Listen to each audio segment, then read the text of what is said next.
كما anavyosema nadhim وبشروط 7 قد قيدت وفي نصوص الوحي حقا وردت فإنه لا ينتفع قائلها بالنطق إلا حيث يستكملها العلم واليقين والقبول والانقياد فادر ما أقول والصدق والإخلاص والمحبة وفقك الله لما أحبه.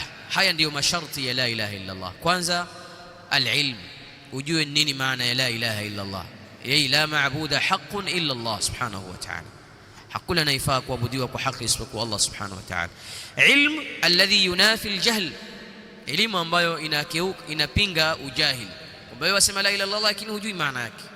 Kadhalika alyaqin, uwe na yaqini juu ya la ilaha illa Allah. Almunafi lishak, ambayo yaqini inakwenda kinyume na shaka, yani uwe huna shaka juu ya hii kalima la ilaha illa Allah, la maabuda bihaqqin illa Allah, ana la ashukku fi hadha.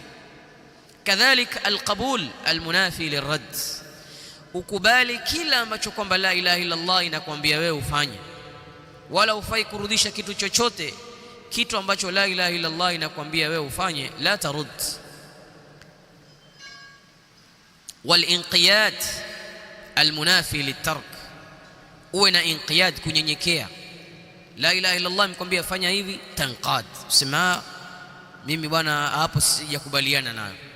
La ilaha illa Allah imekwambia fanya hivi, tanqad, tansa' li amri lihadhihi alkalima, fadri ma aqulu. Kadhalika as-sidq almunafi lilkadhib, uwe ni mkweli katika kuitamka hii kalima, usizungumze la ilaha illa Allah kiurongo na kiunafiki, na hilo litakuja kukuathiri wewe, kwa sababu duniani muislamu anaweza kujificha na asijulikane, akawa yeye anasema la ilaha illa Allah na ingia msikitini anasali, lakini ni munafiq na hakuna anayemjua, lakini Allah subhanahu wa ta'ala anakujua. Lakini يوم القيامه mbele ya Allah subhanahu wa ta'ala satankashifu alghita, yatabainika kwamba kweli mimi nilikuwa mu'min ama nilikuwa munafiq, nasema la ilaha illa Allah ili tu watu wanione ni katika waislamu.